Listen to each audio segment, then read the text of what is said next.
ప్రేమ నమ్మకమైన మా ప్రియపరలోకపు తండ్రి, మీకు వందనాలు ప్రభువా. 2025 సంవత్సరంలో ప్రభువా మమ్మల్ని ఎంతో కాచి కాపాడారు ప్రభు. ఎన్నో కష్టాలు చూసాం, ఎన్నో ఇబ్బందులు చూసాం, ఎంతో బాధలు పడ్డాం ప్రభువా. ఇక దాన్ని వదిలేస్తున్నాం ప్రభు.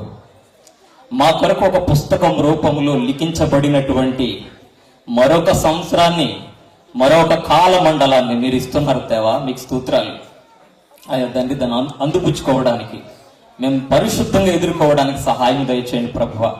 తండ్రి, మీరిచ్చే ప్రతి దీవెన కూడా మాకు ఎంతో ఆశీర్వాదకరంగా ఉంటుంది ప్రభువ.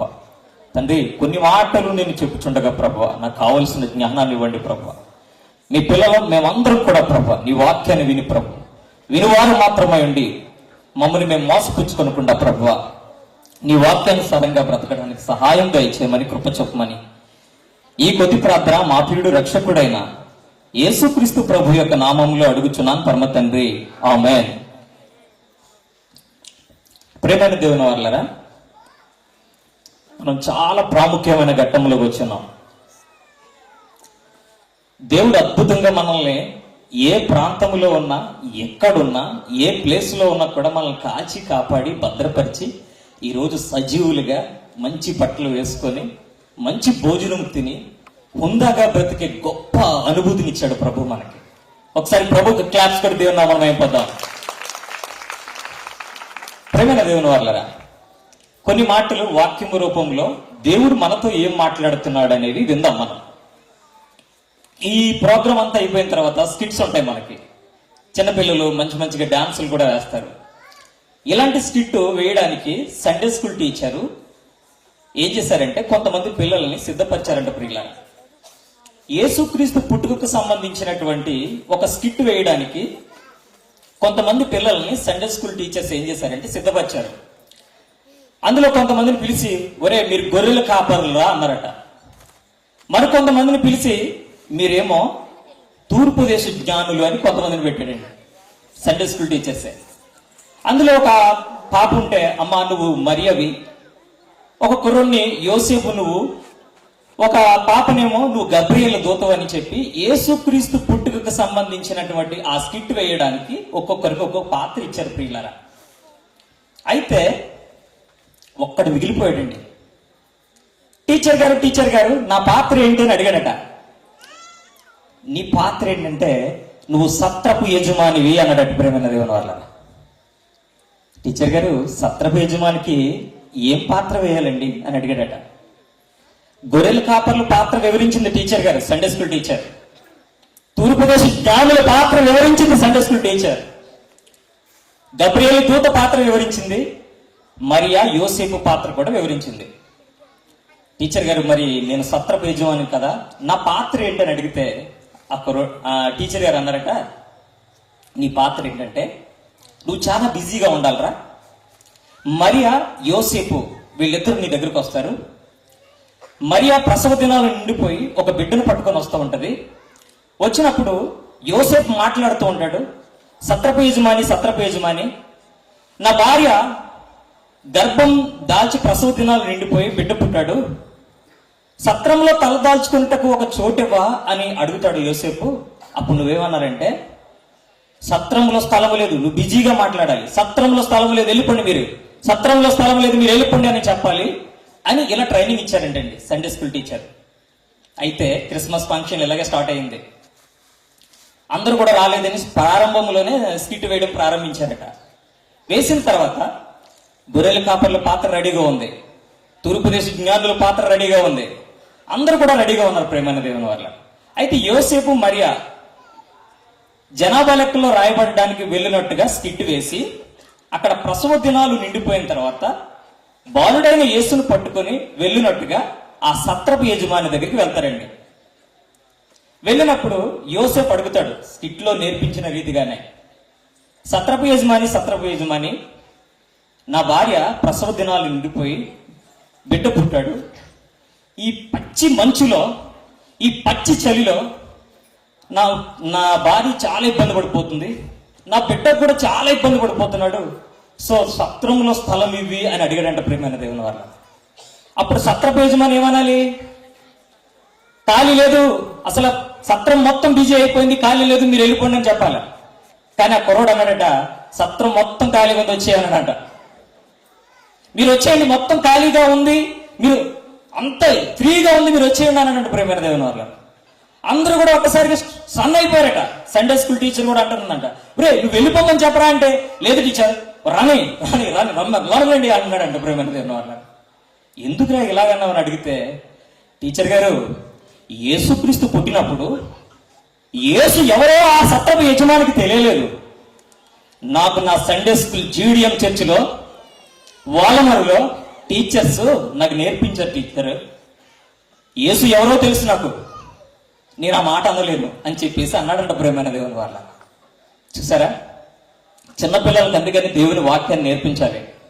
అందుకని మీ పిల్లల్ని నూతన వరవడి, నూతన తలంపు 2026 సంవత్సరంలో ఒక్క బిడ్డ కూడా మిస్ అవ్వకుండా సండే స్కూల్ పంపించండి ప్రేమైన దేవుని వాళ్ళ. మీకు 2 చేతులు జోడించి తెలియజేస్తున్నాను నేను. సరే, ఏదేమైనప్పటికీ కూడా దేవుని వాక్యంలోకి వెళ్దాం మనం. యేసుక్రీస్తు పుట్టుక గురించి మత్తయి గారు వివరించారు, లూకా గారు వివరించారు, మార్కు గారు కూడా కొన్ని సందర్భాల్లో రాశారు ప్రియులారా. యోహాను గారు కూడా చెప్పారు. మత్తయి గారు, యోహాను గారు కూడా యేసు ప్రభుతో బ్రతికిన వారు, వాళ్ళు అంటే అపోస్తుల్లో ఇద్దరు కూడా. కానీ మార్కు, లూకా మాత్రం యేసు ప్రభుతో ఉన్నవారు కాదు. వీళ్ళు ఎవరితో ఉన్నవారంటే అపోస్తుడైనటువంటి పౌలు గారితో పరిచయం చేసినటువంటి వ్యక్తులు వీళ్ళు. అయితే సొంకరి అయిన మత్తయి యేసు ప్రభు గురించి ప్రకటించాడు. ట్యాక్స్ కలెక్టర్ ఒకప్పుడెత్తను. యేసుక్రీస్తు ప్రభు యొక్క పుట్టుక గురించి పరిశుద్ధాత్మ ప్రేరేపితుడే ఎలా రాశాడంటే, ఆయన యేసు ఎలా పుట్టాడో రాయలేదు, కానీ యేసు పుట్టబోవు ముందు సంగతిని తెలియజేశాడు. ఆ తర్వాత యేసు పుట్టిన తర్వాత జరిగిన సంగతిని తెలియజేశాడు. పుట్టబోవు ముందు సంగతి ఏంటంటే, యోసేపు దగ్గరికి గబ్రియల్ దూత వెళ్ళడం, నువ్వు మరిని అవమానపరచకు, నువ్వు చేర్చుకో, యెషయా గ్రంథంలో ఉన్న మాట నెరవేరబడుతుందని చెప్పడం జరిగింది. యేసు పుట్టిన తర్వాత తూర్పుదేశ జ్ఞానుల గురించి చెప్పడం జరిగింది మత్తయి గారు. ఇక లూకా గారు అయితే ఆయన ఒక డాక్టర్, చాలా ఎడ్యుకేషన్ పర్సన్ ప్రేమైన దేవుని వాళ్ళ. యేసు పుట్టుకను వివరించాడండి ఆయన. కైసరులో సిజర్ చక్రవర్తి అయినటువంటి కైసర్ ఔగుస్తు వల్ల ఆజ్ఞ అవ్వడం వల్ల జనాభా లెక్కలు రాయడానికి వెళ్ళినప్పుడు, ఆ జనాభా లెక్కల్లో రాయడానికి వెళ్ళినప్పుడు ఎక్కడ ఉన్నాడంటే, యోసేపు గారు స్వస్థలం యూదయలోని బెత్లెహేం ప్రాంతం, వాళ్ళు ఉండేది గలీలియాలోని నజరేతులో. అయితే తన సొంత ఊరికి వెళ్ళడం, అక్కడికి వెళ్ళినప్పుడు మరియకు బిడ్డ పుట్టడం, ఆ బిడ్డ రక్షకుడు అవ్వడం, ఇవన్నీ కూడా లూకా గారు వివరించారు ప్రియులారా. ఎప్పుడు కూడా మత్తయి, మార్కు, లూకాయే చదువుతాం మనం. కానీ యోహాను ఆయన పుట్టుకని చాలా డిఫరెంట్ యాంగిల్లో వివరించాడు ప్రియులారా. ఎంత యాంగిల్ అంటే ఇది పట్టుకోవడం చాలా కష్టం ప్రేమ విధానం వల్ల. ఎందుకంటే యోహాను యేసుక్రీస్తుకు ప్రియ శిష్యుడు. యోహాను యేసుక్రీస్తు వెళ్ళిపోతూ కూడా తన తల్లి అయిన మరియను యోహానికి ఇచ్చాడు. అలాంటి యోహాను, ఇక్కడ యోహానికి, పేతురు గారికి, యేసుక్రీస్తు ప్రభుకి లింక్ ఉంటుందండి. యేసు ప్రభు ఏమో యోహాను ప్రేమిస్తే, పేతురు గారేమో యేసు ప్రభుని ప్రేమిస్తారు. అలాంటి యోహాను యేసు పుట్టుకను ఎలా వివరించాడో చూద్దామా? ఒకసారి చూద్దాం. చూడండి, బైబిల్ గ్రంథం ఓపెన్ చేద్దాం ప్రేమైన దేవుని వాళ్ళారా. యోహాను సువార్త, యోహాను సువార్త 1వ అధ్యాయము, యోహాను సువార్త 1వ అధ్యాయము 14వ వచనం చూడండి ప్రియులారా. ఆ వాక్యము శరీరధారి అయి కృపా సత్య సంపూర్ణుడుగా మన మధ్య నివసించెను. చూడండి ఏమన్నాడు? ఆ వాక్యము శరీరధారి అయి కృపా సత్య సంపూర్ణుడిగా మన మధ్య నివసించిందంట ప్రేమైన దేవుని వాళ్ళు. ఈయన వివరించే విధానం చూడండి. ఈయన పుట్టుకని వాక్యం అంట శరీరాన్ని ధరించుకొని కృపా సత్య సంపూర్ణుడిగా మన మధ్య ఉందంట ప్రేమైన దేవుని వాళ్ళరా. చూడండి ఈయన ఎలా వివరిస్తున్నాడో యోహాను గారు.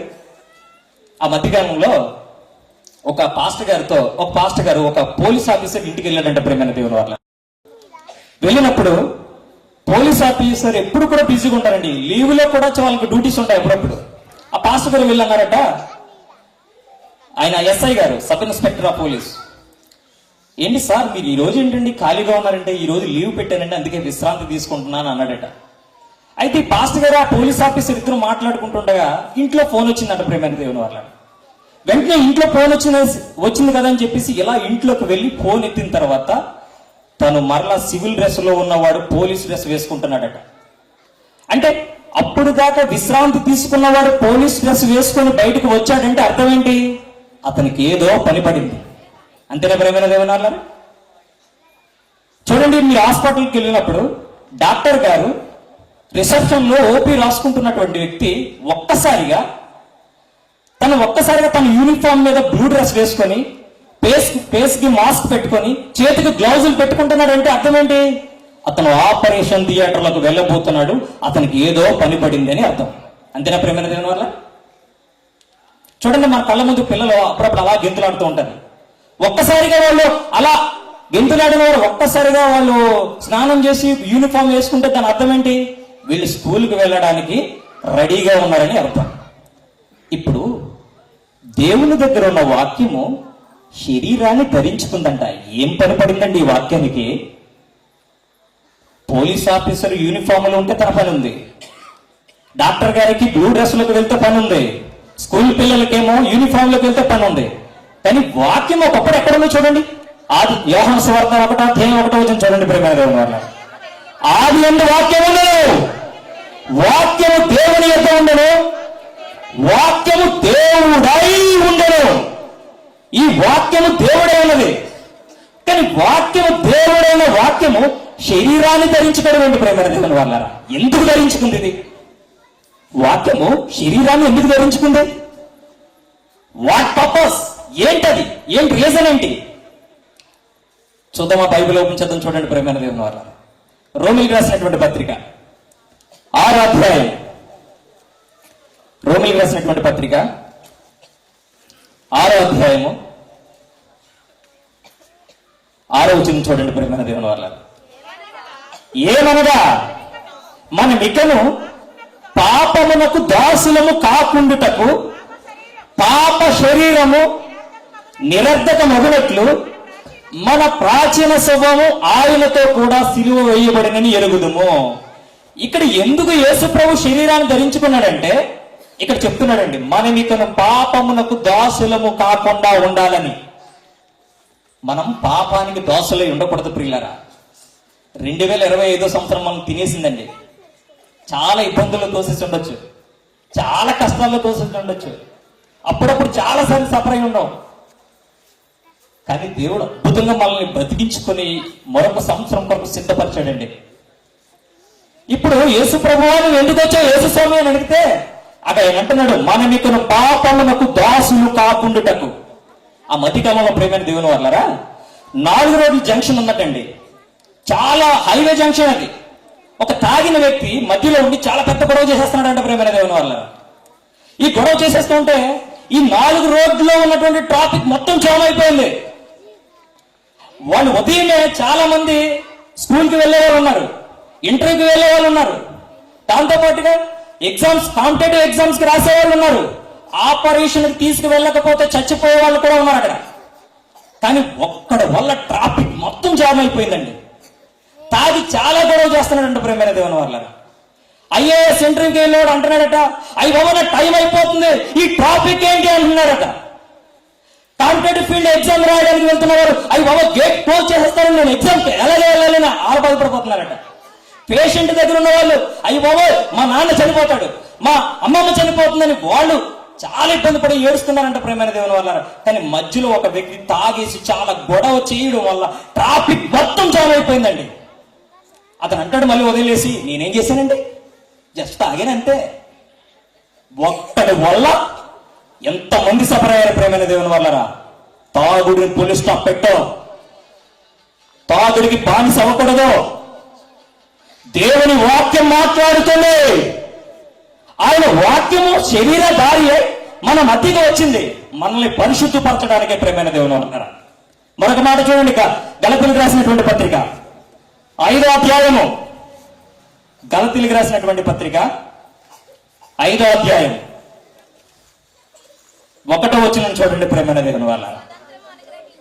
చూడండి, 2026 ఈ స్వాతంత్రం అనుగ్రహించి క్రీస్తు మనలను స్వతంత్రులుగా చేసి ఉన్నాడు. కాబట్టి మీరు స్థిరముగా నిలిచి మరలా దాస్యమును కాడి కింద చిక్కుకొనుగుడే అంటున్నాడు ఆయన. మరలా పాపపు జోలికి వెళ్ళొద్దు అంటున్నాడు ప్రియమైన దేవుని వల్ల. ఎంత గొప్ప ప్రభు అండి.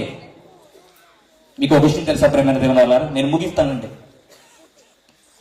తూర్పు దేశ జ్ఞానులు ఉన్నారు, గొర్రెల కాపర్లు ఉన్నారు. తూర్పు దేశ జ్ఞానులు చదువుకున్నవారా, గొర్రెల కాపర్లు చదువుకున్నవారా? చెప్పండి మీరు. తూర్పు దేశ జ్ఞానులే చదువుకున్నారు. గొర్రెల కాపర్లు పేదవారా, తూర్పు దేశ జ్ఞానులు పేదవారా? గొర్రెల కాపర్లే పేదవారు. ఈ కాలంలో బంగారం ఉంటేనే మనం పెద్ద ధనవంతులు. కానీ ఆ కాలంలో తూర్పు దేశ జ్ఞానుల దగ్గర బంగారము, సాంబ్రాణి, బోలము సమర్పించారట. తూర్పు దేశ జ్ఞానులు చదువుకున్నవారని మనకు ఎలా తెలుసు అంటే, గొర్రెల కాపర్లు చదువుకోలేదండి, వాళ్ళు గొర్రెలు కాసుకునేవారు, చాలా పేదవాళ్ళు. తూర్పు దేశ జ్ఞానులు చదువుకున్నారంటే ఎలా తెలుస్తుంది అంటే, ఖగోళ శాస్త్రములో ఉన్నటువంటి నక్షత్రాలను పసిగట్టి ఏ నక్షత్రం యేసు ప్రభు దగ్గరికి వెళుతుందో లేఖనాలను చూసి పరిశోధించి దీనిని ఆకాశంలో ఉన్న గ్రహాల యొక్క నక్షత్రాన్ని బాగా పరిశోధించి యేసు ప్రభు ఎక్కడ పుట్టారో తెలుసుకున్నారు. అంత జ్ఞానం వాళ్ళకి. అది నిరర్థక తత్వజ్ఞానం కాదు, అది జీవము కలిగిన జ్ఞానం. అది అందుకే వాళ్ళు తూర్పు దేశ జ్ఞానులు అయ్యారు ప్రియుల. వాళ్ళు చదువుకున్నవారు. అయితే నేను మరొక మాట్లాడుతున్నాను, గొర్రెల కాపర్లకి అధికారులతో సంబంధం ఉందా, తూర్పు దేశ జ్ఞానులకి అధికారులతో సంబంధం ఉందా? తూర్పు దేశ జ్ఞానులకి అధికారులతో సంబంధం ఉంది. హేరోదు రాజుని అడుగుతారండి, ఏమంటారు?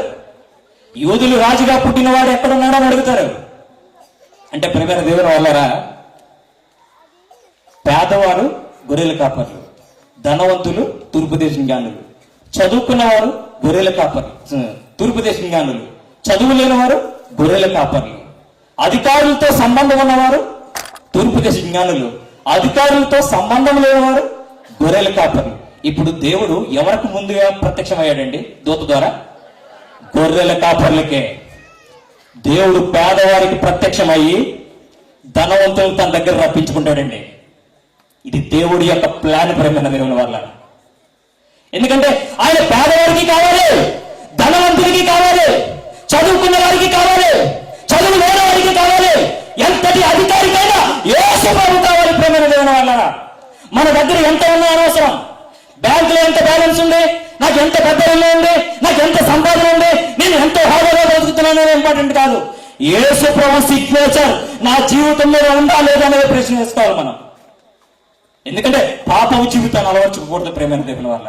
బైబిల్ అంటుందండి, the Jesus Christ lord for all. Yesu Kristu అందరికీ ప్రభు అని రాయబడింది ప్రేమైన దేవుని వల్ల. అందరికీ ప్రభు అండి. ప్రియులారా, యేసు ప్రభు భూమి మీదకి వచ్చినప్పుడు ఆయన ఎంత గొప్పవాడైనటువంటి యేసు ప్రభు భూమి మీదకి వచ్చినప్పుడు ఎక్కడ పరుగు పెట్టారండి? ఒక సత్రంలో స్థలం లేకపోతే ఒక పశువుల తొట్టిలో పరుండ పెట్టారంట ప్రియమైన దేవుని వాళ్ళారా. ఆయన ఏంటి, ఆయన స్టాండర్డ్ ఏంటి? పుట్టుకలో కూడా సాక్రిఫైస్ చేశాడండి తన జీవితాన్ని మన కోసమే ప్రియమైన దేవుని వాళ్ళారా. పాపపు కోటలను కూల్చినవాడు, మరణ శాసనాన్ని రాసిన వాడు, పాపము ముళ్ళును విరిసిన వాడు, మృత్యుంజయుడై తిరిగి లేచిన వాడు, ఒకనాడు పడవలో వెళ్తున్నప్పుడు పడవ కింద పడుకున్నప్పుడు, ప్రభువా గాలి తుఫాను మా మీదకి వస్తుందంటే గాలిని తుఫాను గద్దిస్తే కుక్క పిల్లలు వెలిగిపోయే ప్రేమైన దేవుని వాళ్ళారా. సముద్రాలను ఆపిన వాడికి సత్రంలో స్థలం లేదు. కారణం ఏంటో తెలుసా ప్రేమైన దేవుని వాళ్ళారా? బైబిల్లో అద్భుతమైన మాట చెప్పాడండి. ఏమన్నారంటే, మనల్ని ధనవంతులు చేయుటకు ఆయన దరిద్రుడు అయ్యను. ఎంత గొప్ప ప్రభు ప్రేమైన దేవుని వాళ్ళ. ఇలాంటి ప్రభు అసలు నమ్ముకోవడం అంటే ఎంత గొప్ప అదృష్టం తెలుసా? అంత గొప్ప ప్రభు ఈ రోజు జన్మించడం, ఇక్కడ జన్మించడం కాదు ప్రేమైన దేవుని వాళ్ళ, మన జీవితంలో జన్మించాలండి. ఓపెన్ ద డోర్స్, మన హృదయాలు తెరవాలి ప్రేమైన దేవుని వాళ్ళ. నేను ముగింపు మాటలకు వెళ్ళిపోతున్నాను. లాస్ట్ మాట, యేసుప్రభు అంటాడండి, నేను లోకాన్ని జయించాను అంటాడు ప్రేమైన దేవుని వాళ్ళ. లోకాన్ని జయించాడా? లోకాన్ని జయించిన చరిత్ర ప్రపంచంలో ఎవరిదైనా ఉందండి? Is the conquered the world. ప్రపంచాన్ని జయించేసాడంటండి. అంటే లోకములో ఏముంది? నేత్రాస, జీవపటంబం, శరీరాశ.